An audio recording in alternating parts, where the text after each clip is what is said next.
Hey guys, today I'm gonna be ranking RBLXWare event bosses. I'm gonna be doing it in a tier list.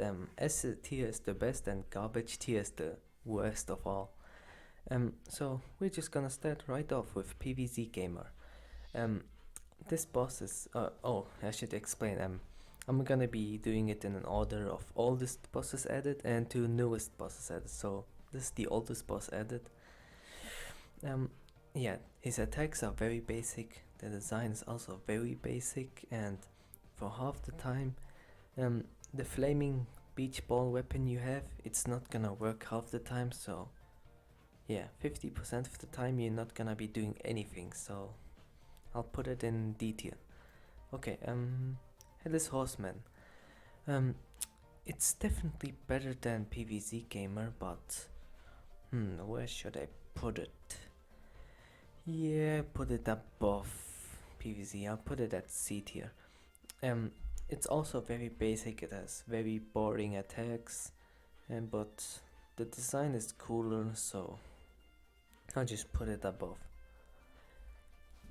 Next is King Gingerbread. Now, I'm gonna be putting it in garbage. It's literally the worst boss ever in my opinion. The reason for that is you don't get a weapon right away. You gotta wait for him to drop a candy cane, and it takes so long. Like it took my friend 7 minutes to defeat it. Like, and half the time, like 75% of the time, he just spent waiting, doing nothing.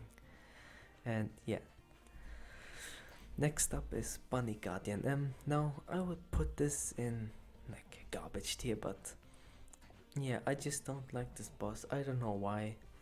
Like, the map design is great, and not great, it's good, but yeah, it has physics problems. Like, half the time it's gonna like fall over, and yeah, it's just very wonky, so I'm gonna put it in above Headless Horseman in a C tier. Next up is, which one? Oh, Sorcerer Asa. I would put this in an A tier. It's very difficult, and if you like a challenge, this one's for you. I like hard bosses, so yeah, that's the reason for it being A tier. The attacks are kind of repetitive, like all of the attacks feel like the same attack because it's all just orbs, and yeah. Okay, next up is Neko and Psycho. I'll put this in an S tier. It has two bosses which I really like. There's so much going on at once, and you can decide whichever one you want to kill first. So you could kill Psycho first and then have a Neko Rage, which I really like. Okay, next up is Nifl. Now this is the first ever boss I played, and I'm gonna put it in S tier. It's quite fun. It has all the things you would possibly want in a boss, except for maybe like a phase 2, but it has a rage, I guess. And yeah, this boss is very well made, and his attacks are also quite unique and stuff. And next up, Johan Overk. Now, I would put it in an S tier too. It's very fast paced, like you gotta watch out for boss of both sides, like Johan from the circle and Overk to see if he hits you, and yeah, so much going on at once. You gotta really look out for everything, every attack, and it even has like generators and stuff, so you can trade in like coal for weapons, for example. And yeah, next up, which one? Yeah, what, Captain Blockspear did this, yeah. I got a little confused there. This one, like, you can replay it a lot. It has a lot of replayability, but his attacks aren't anything unique. Like, they're boring, and yeah, I would give it an B tier. Like, it's very well designed, but I just don't really like the attacks. They could have done something better, and yeah, that's why I'm giving it a B tier. Okay, next up we have Acheron, or however you pronounce it. I don't know. Same problem as Bunny Guardian. It has a lot of physics problem. It keeps tripping for no reason, and sometimes it even falls off the map and dies for no reason. So I'm gonna just put it above Bunny Guardian at an B tier, cause I just prefer it. And next up, Robots Center. Yeah, Robot Center. A lot of people hated this for some reason. I don't see why they hated this. It's a really good boss actually. I would put it in an A tier. The design is good, the attacks are good for the most part, but it's quite easy. Like, you can keep running and then, yeah, you've basically beat the entirety of it. You just gotta keep running and shooting. That's it.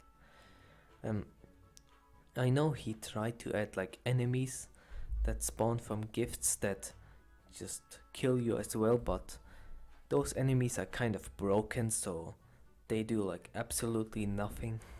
And yeah, okay, and next up, Roblox are 52, and I would put it at the lowest B tier.